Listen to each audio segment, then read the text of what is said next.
Hello everybody, here we are today talking about the Nashville Predators and Vancouver Canucks first round matchup and whether or not the Preds could pull off an upset. So before we start talking about that, please make sure to subscribe if you're new to me or hockey, whatever the case may be. That being said, let's get on into it. So the playoffs are still in their infancy and you're already hearing about playoff matchups that are already done. Some teams are down 2-0 in a series, and this is where you see maybe some of those sides probably being in a harder spot to win, and you know that they're going to have a very big uphill battle. But one of these series that you're hearing a lot about that is more of a murmur now that could turn into something bigger here soon is the Canucks Predators series, and it's tied 1-1. Kind of weird to see a matchup where it's split one apiece and just have a lot of the talk be about if the Canucks are going to lose in this first round.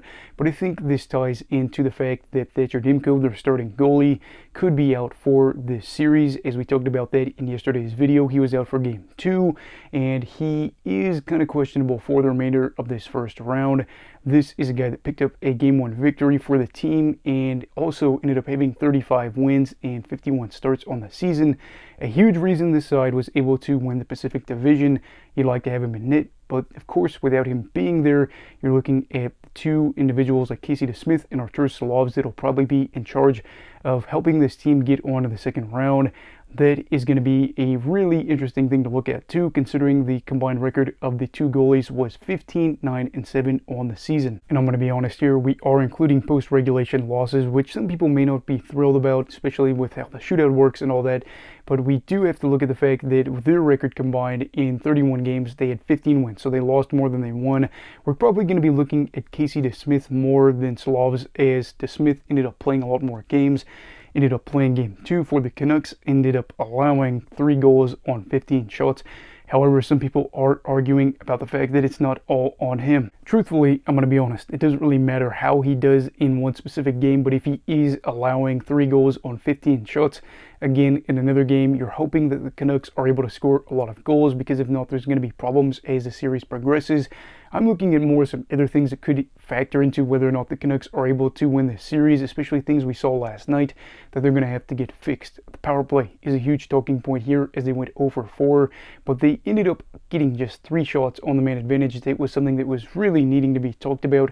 13 shots were blocked by the Predators in that span. Now, granted, not all of these were going to be shots on net, but they were attempted shots, and you'd have to imagine that some of these would be able to get through, and maybe one trickles into the back of the net. I can't say exactly.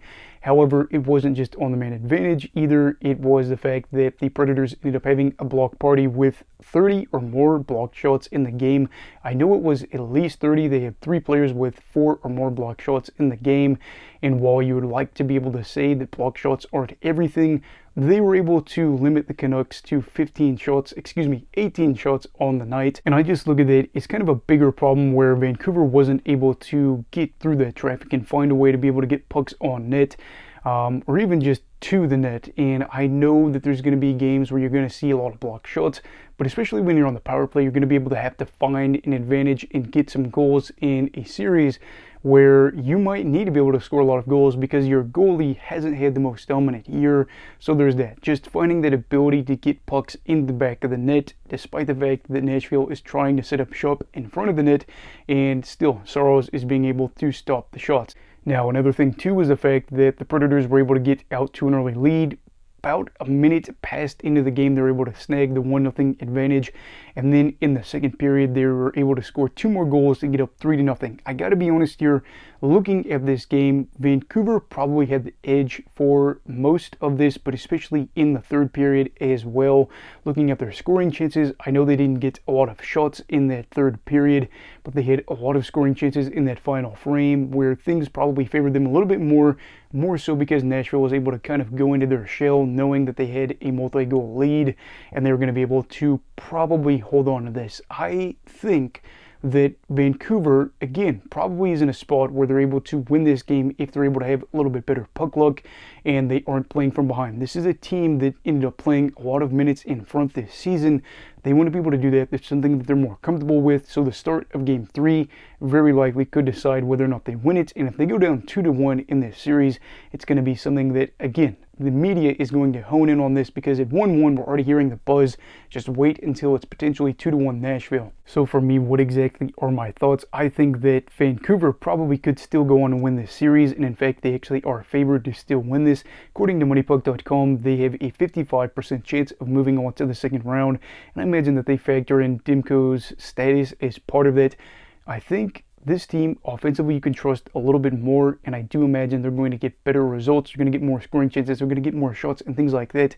And I like the fact they were able to, again, be able to get a lot of shots. Just not a huge fan, especially the fact that on the man advantage, so many of them were blocked. If Nashville is going to go into their shell and they are going to be a team that is passive, you'd have to imagine that at some point Vancouver is going to be able to get some goals, and maybe they're going to be able to heat up, because it was 3-1 at one point in this game.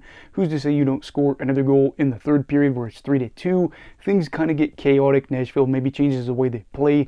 There's a lot of things to look at. Now, I will be honest here. One thing that I am nervous of is the fact that Juuse Saros is in net, and who do I trust over him or Casey DeSmith? I'm going to be trusting Saros here. So if he decides to lock in, going to be a huge problem for Vancouver, because if it's a close game, are you going to be trusting Saros more? Probably.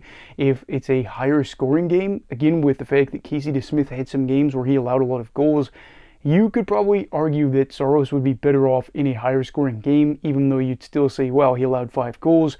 Who would you expect to give up more than 5 goals? Would it be Saros, or would it be, of course, DeSmith? I'll leave that up to you. That being said, I am going to say that until Nashville wins Game 3, there's not a huge reason to panic. I know that a lot of Vancouver fans are feeling antsy.